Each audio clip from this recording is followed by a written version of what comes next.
Let's Take This Outside with Marianne Iveson, the podcast where she speaks to athletes, outdoor professionals, and scientists about why they connect with nature. Katheryn Cochrane is a trail runner, endurance athlete, and coach in the Ottawa Gatineau region, and someone that I see on the trails all the time. Quick little wave. Originally from the west coast of Newfoundland, Katheryn has spent many years exploring backcountry trails and coastlines. A recent highlight of her trail running career has been winning the Quebec Mega Trail 50K in 2021 and making her first Canadian national team for trail running.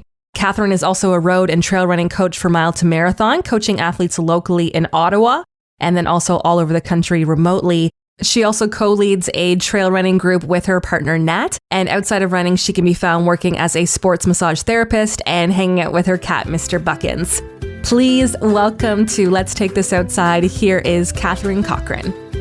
We know each other, well, not specifically, but we met through the Ottawa outdoor community. It's super small and we don't know each other well. In fact, we've only really kind of waved on the trails before and then through social media, but I'm really excited to chat with you. I'm so glad that you said yes.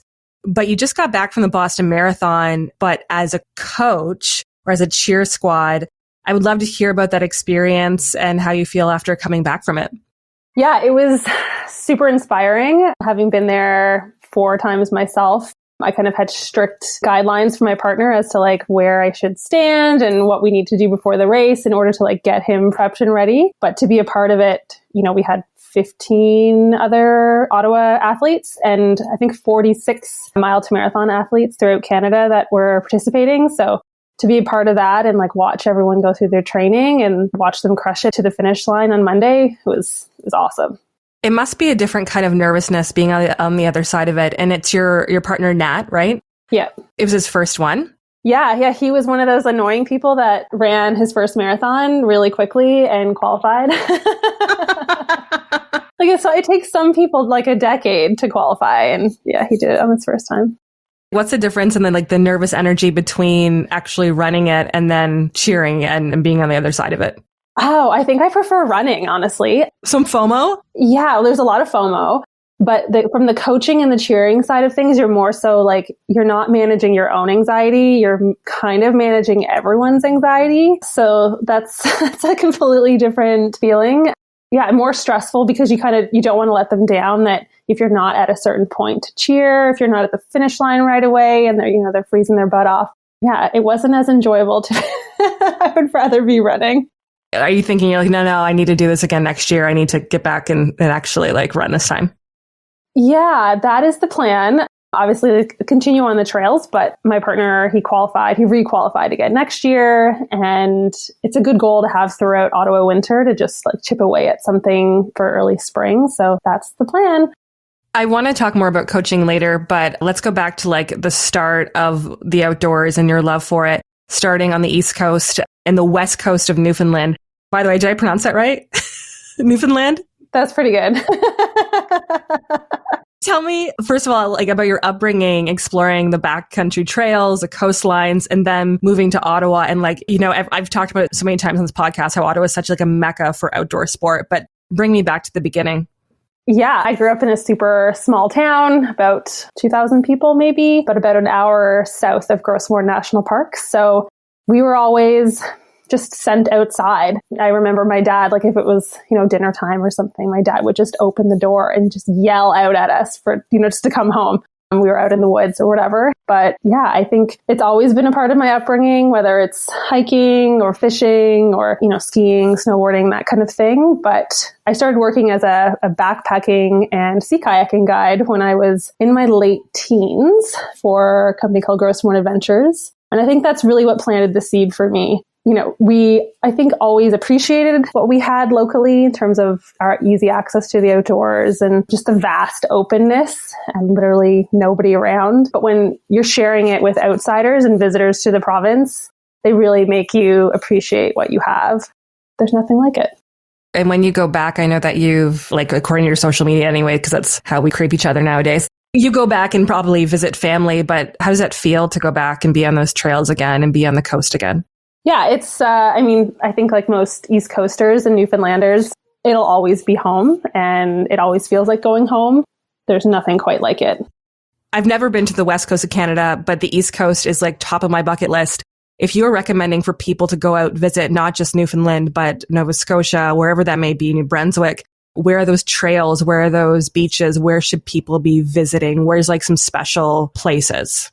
Yeah, I mean, living in Ontario for so long, everyone is like, oh, I've been out east. I've been to Halifax. That's what it is, because that's all that's out there, right? Yeah, I've been to Halifax. Or, oh, you're from Newfoundland. Cool, I've been to Halifax, like different province. Honestly, I think going to specifically Grossmoor National Park, I'm obviously very biased, but Grossmoor National Park or Cape Breton Highlands will knock your socks off. It is, if you're looking for wide open spaces, it's not crowded. People are really nice. Newfoundlanders are really nice. Yeah, it's obviously a little bit more expensive to get there and not quite as convenient as driving, but well worth it. I think about going out there and visiting, and like I feel more connection to mountains, but of course there's something really special about the ocean. If you could pick one between the ocean and mountains and trails, like is that too tough of a question to ask an East Coaster? Oh, yeah, that's tough because I feel like we don't have really big mountains. We have small little mountains on the East Coast, but there's nothing quite like being on like a single track trail that's along the ocean and there's cliffs and the water's crashing and there might be a sunset or whales, or that's just the best, honestly. You can kind of get a bit of both worlds with that too. You can still feel like you're, really high and on top of everything, but without, if you can get the ocean and all the things that come with that. That's something that we don't get here as whales. We may get water here, but we don't get that's not something that we get here. There are no wheels. So when did you move to Ottawa, and when did you did you just naturally kind of intertwine yourself in the community, or did it take a few years before that happened? Yeah, I moved to Ottawa in 2013, and I'll be honest, I found Ottawa to be really difficult to kind of immerse myself in, which I've heard from a lot of people because I didn't work for the government. I didn't have any friends when I moved here. I didn't have a car, which were all big limiting factors of, meeting people. And I thought Gatineau Park, for instance, was this faraway land. For the first 6 months that I lived here, I thought it was really far. And then I think, naturally I met my partner and he knew Gatineau Park really well. I started working at MEC, Mountain Equipment Co-op, and that was really my ticket to the outdoors and meeting all kinds of wonderful people. Do you know Jonathan Smith? Yeah, Smithy. People listening to the podcast are like, I don't know Jonathan Smith, but they should. But they should. I should have him on. First of all, has this amazing British accent, but he is one of those people that is so encouraging and bringing people in the outdoors. I think he's the pinnacle of what I like for this podcast is encouraging others to get outside. So that's actually a really good idea that I should have him on. That's a great idea. And if honestly, I've passed him on the bike path a bunch of times recently, and I could be having the worst run, the worst morning, and he'll just say good morning in his accent. And you're this day is going to be amazing. There's something about this delightful British accent that just instantly picks up your day. Exactly. He's the best. I want to talk about your huge trail run win last year. You've been trail running and you've been on the trail since you were a kid, but when did you start taking trail running seriously? And then I want to talk about the race.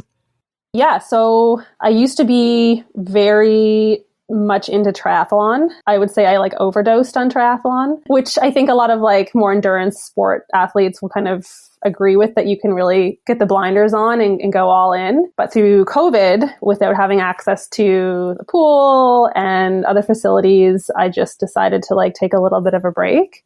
And I think I really needed just to take a break. And I had been trail running with the group that I lead, Ottawa Trail Crew, just once a week. But it was always a fun little extra thing that we would do on the weekends. And then, when the world shut down, before they closed the park on us, I committed myself. That was a dark time. No, that was a dark time. Don't remind me of that. That was a dark time. That was not a good time. To describe it very, very quickly, because you and I are on the Ontario side, and Gatineau Park, from me, because I live downtown, I don't know where you... Oh yeah, you guys live in Britannia area, right? Gatineau Park's only a 15-minute drive from downtown Ottawa. However, they shut the Ontario-Quebec border down, and it was like a month or a couple months at least during COVID. And it was like Ontario side and Ottawa has beautiful trails, but it was a dark time for us Gatineau Park lovers. I even considered, like, in the last time they did it, when we really thought it wasn't going to happen a second time, so spring of 2021, I actually looked at moving to Gatineau. Just in case it happened again. Like, in a moment of panic, I was like, we can rent an Airbnb. Doesn't matter how much it's going to cost. Like, and thankfully my partner, like, kind of talked me out of it because it would have been thousands of dollars. We can rent our house out. We can move. Yeah, I can vividly remember, like, sitting in the car, listening to the government announcement on the radio and being like, oh, this is it. We're going to move to Quebec. I don't know how you feel, but I imagine that, like, when I'm like 60 or 70, I'm going to live in like this little cabin in Gatineau Park in the middle of nowhere. And just because there's so many people who live this lifestyle where they live there, they live in Chelsea, and all they do is spend time outside all the time. And that's how I imagine my life in the future. Absolutely.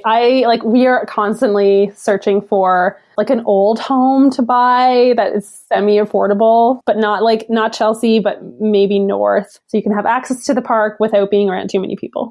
I want to take it back to the Quebec Mega Trail for a second. So this is one of like the big trail races in like Eastern Canada, or is it in Canada? I don't know much about this trail, like about trail racing in general in Canada. So I'd love for you to tell me more. Yeah, I would say it's up there with one of the biggest in Canada, definitely the biggest in Eastern Canada. Yeah, and I had a wild race there last year. I remember seeing like that you were doing it, and then it was like you won the 50K. I did. So you're going into this, obviously, like you train very hard, but at what point were you running the race? You're like, oh, I could actually win this. And what was going through your head? Yeah, I think that's the fun part because I didn't actually know that I won the race until even after I broke the tape. Like I thought that there was a mistake. Did they put the tape back up? Yeah, I was like, does everyone get this? This is lame. What? There are photos of me, like hilarious photos of me at the finish line with this like really confused look on my face. I'm looking at my partner like, what? And he's like, Katheryn, no, you won. So yeah, I went into it. I think that's the joy of trail running is that you put a lot of work in, but it never really feels like really super structured, like rigid training. It always feels like fun. I mean, some of it's not fun, but it usually is really fun. You know, you're out in the woods, whether you're by yourself or you're with friends, and there's trees and animals and all kinds of fun things. So going into the race, I just wanted to enjoy it, celebrate being able to do a race still in the middle of the pandemic. I would just say, like, I'm going to go out for a rip and see what happens. And yeah, I ended up having a really good run. The best run for females that day, actually. You had the best run. Yeah, there's a selfie of me because I wasn't feeling good. It was a really warm day, like really humid. And I have a selfie that I took to send a friend. And it was just a look of like, I'm really hot. I'm going to die. And then I started feeling really good, which is the thing about some like ultra running and trail running is, you know, you have these highs and lows and you kind of have to ride out the lows to get the next high. And yeah, I was feeling really good. I was like chatting with people and just started picking them off. What went right for you that day? If people are competitive, what went right for you? Like, was it clearly everything, but your eating, your hydration? Like, if you could look back and be like, if you could exactly mimic what happened, sleep, whatever it is, what lined up exactly for you to win? Yeah, I think it was like a little bit of everything.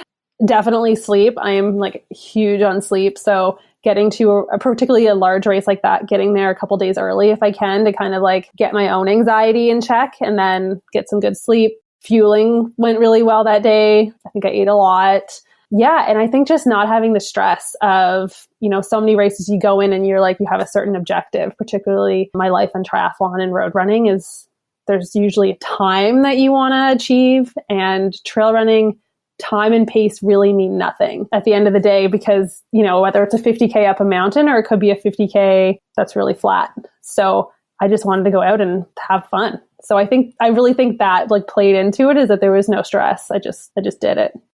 And you wanted to have fun and have a good day and have a good race and stay hydrated and not pass out at the end, right? Yeah, I just didn't want to die. So, and I said to my partner, like, I just want to lay in the grass, like afterwards. Like, I'm dreaming of laying in the grass at Mont Sainte-Anne, like everyone finishing the race, going through, having some water, and then just laying in the grass.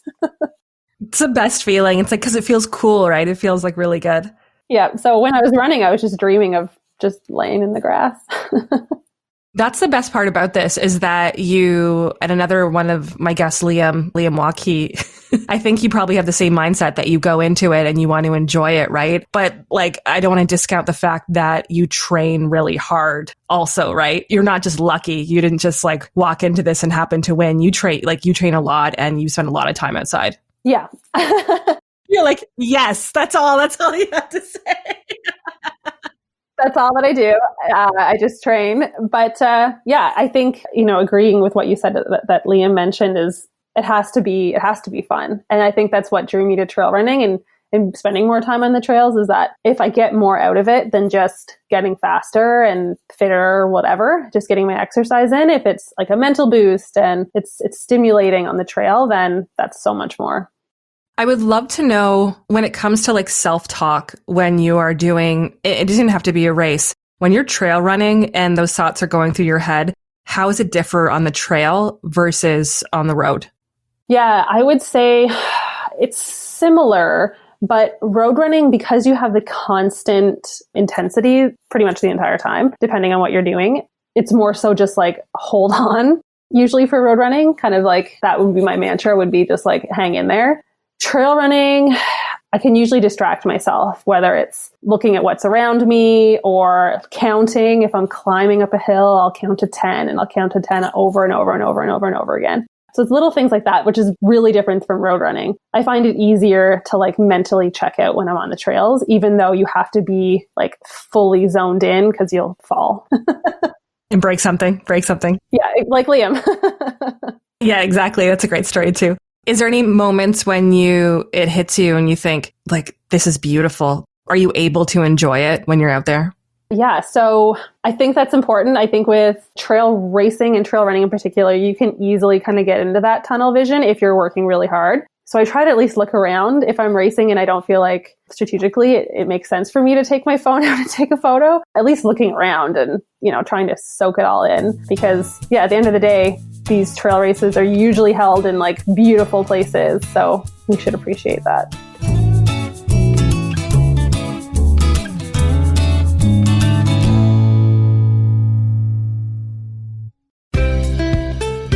Let's take this outside with Marianne Iveson.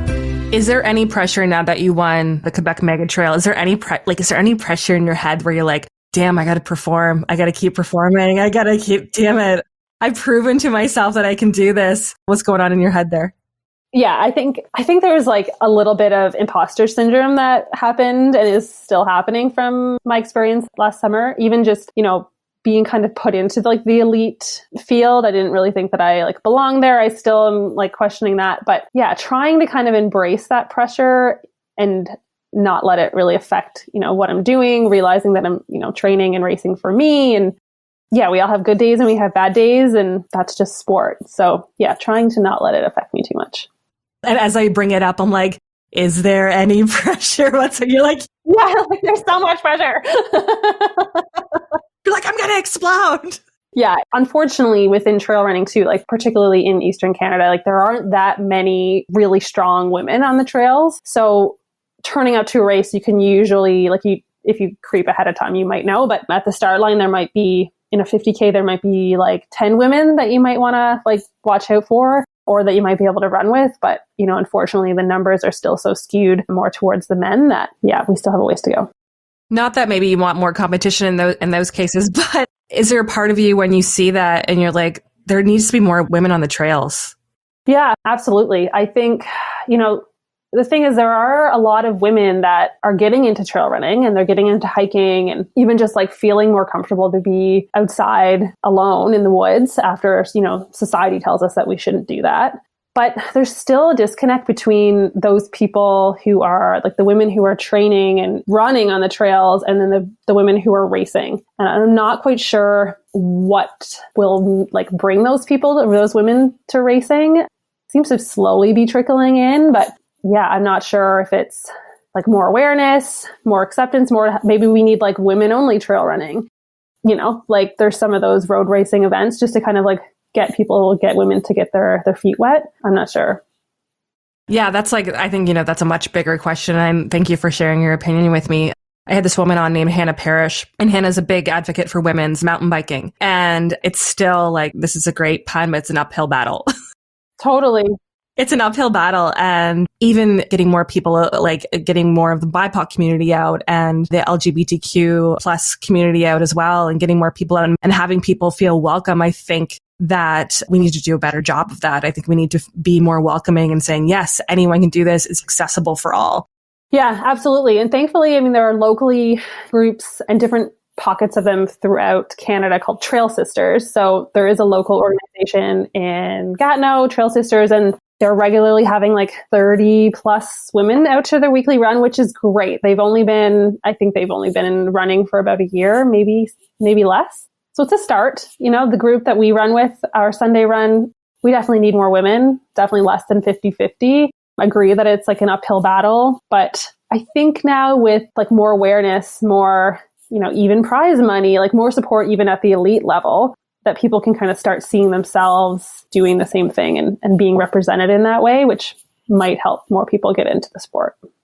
And to see people like you doing it, and I think posting about it and being authentic about it, I think really encourages people, right? Whether it's hiking or trail running or just trying a new sport or like cross-country skiing or whatever that may be. I think trying it and being like, hey, everyone's welcome. It's like, it's accessible. Let's make it more accessible. Let's have these lending libraries. And I think there's a lot more voices, especially Ottawa and locally, who are making it more accessible and affordable for a lot of people. Yeah, absolutely. And that's the thing. You need to just be encouraging for people just to come out and try it. Bring a friend. And if you don't like it, you don't like it, but just come out and try it. You're a mile to marathon coach. So you do both road and trail coaching, right? Mm-hmm. Yes. What do you get out of coaching that you don't get out of your own training? I feel like it's a little different because you can kind of take a step back and you see athletes through the entire journey. As an athlete, when you're training, it's easy to you're like in the thick of it. You can't really see the end of the tunnel. You're really far from the beginning of the tunnel. You're somewhere stuck in the middle. Whereas coaching, you can kind of see people like those aha moments. You can kind of see what makes them tick, what, makes them work really hard, what motivates them, which, I don't get that sense of satisfaction out of my own training. So I have someone else that tells me what to do. Yeah, I think it's motivating in a very different way than my own training. Yeah, I'm constantly motivated and inspired by the people that I coach. It's very different. It's very motivating in a very different way. And speaking of motivation, and you brought up your partner, Nat, and fiance? Oh, yeah. Yeah. We are engaged. That's like a weird title. So like he's here. He's obviously an athlete too. I would love to know what that's like to date someone or be with someone who is so motivated or as motivated as you and training together. And like, that's a whole other ball game. Maybe it's so natural for you now, but yeah, it's funny because I think it works obviously really well for us. We've been together for, 8.5 years or something. So it works for us, but I can see where it wouldn't work. We are very competitive, like with each other, but in a healthy way. And I think that that's encouraging. Thankfully, we are, close enough in like speed and strength that we can do a lot of our stuff together. So whether it's, we want to go out for a long day on the trails, particularly through the pandemic when, we weren't supposed to be hanging out with anybody else, we could go out for like a 3 or 4 hour trail run or a long bike ride or something together. And I wasn't feeling like I was going to die, which is nice. But I can see how like the competitive edge might be a little bit too much for like other couples. But it also means I've been in other relationships where, the other partner wasn't active and it really just didn't. It's so much of my life and my personality that I don't think it would ever work. Well, I'm glad this is working then. Yeah, it's working. I mean, I got a ring on my finger, so it's working. Do you have any, especially through the pandemic, things changed so much, but do you have any daily routines or must-haves when it comes to getting outside and connecting? And how much of like the nature part of it factors into like the wholeness of your exercise? Yeah, it's interesting. So growing up in Newfoundland, you kind of say goodbye to the sun in like November or so, because it's typically pretty gray, overcast until maybe March. So I have very much always been kind of like a seize the day. If it's sunny, you should be outside from sun up till sundown. And I'm trying to kind of take a step back from that because it's sunny in Ottawa a lot. So there are days in the summer where you're like, you know, I feel compelled to be outside all day. And my partner will be like, Katheryn, it's going to be sunny tomorrow again. Your vitamin D levels must be extraordinary. I mean, I'm sure they're probably like not great. But in terms of routines, I mean, outside of like actual training, whether it's, you know, running or cycling or whatever, I love to walk. And I think a lot of people discovered it throughout the pandemic, but it is really, I think, undervalued just to go out for a walk, like 20 minutes, 10 minutes even around your block. Or, I mean, thankfully I live really close to the river, so I can just 2 minutes and I'm kind of along the river and I can pretend that I'm next to the ocean if I close my eyes. Hopefully there's some seagulls. Yeah, exactly. Next time I'm going to walk behind you, make like whale sounds like, ooh. Was that an owl? I'm not sure what a seagull sounds like. Some kind of scream or squeal. Ah! Wait, what does a whale sound like? Is it like... I'm just going to follow you, make whale sounds. You should do that. And I'd be like, where am I? Am I in Newfoundland right now? I don't even know what my question was. Walking. You like walking? And do you have any like trail race plans this year? Do you have any races in general? Are you getting back into cycling, triathlons? What's next? What's the future for you? Yeah, I'm going to head back to Quebec Mega Trail in July. So I'm sure I'll have a target on my back for that race. But it'll be fun. I know the course really well. It's beautiful. It'll just be fun to be there. Another couple events. I'm actually going to go back to Newfoundland in August for an 50K ultra there in Corner Brook. And I'm actually supposed to be doing trail running world championships in Thailand in November. So cool. We'll see. There's a big asterisk. It's we're not really sure because it was canceled last year and like postponed. So we're not really sure in terms of like if I'm on the team or do I have to requalify? I'm not sure, but maybe Thailand in November. That's super cool. Katheryn Cochrane, this has been awesome and really nice to actually chat with you. And so, like, we do like the wave and like the hi, but it was really nice to like get to know you better and get to know your background. And here's the thing is I will definitely see you on the trails, whether it's planned or not, because that's just how small this community is. Yeah, I'll probably see you tomorrow. Thanks for listening. For more, let's take this outside. Go to ivisonvoice.com/podcast. Produced and distributed by the Sound Off Media Company.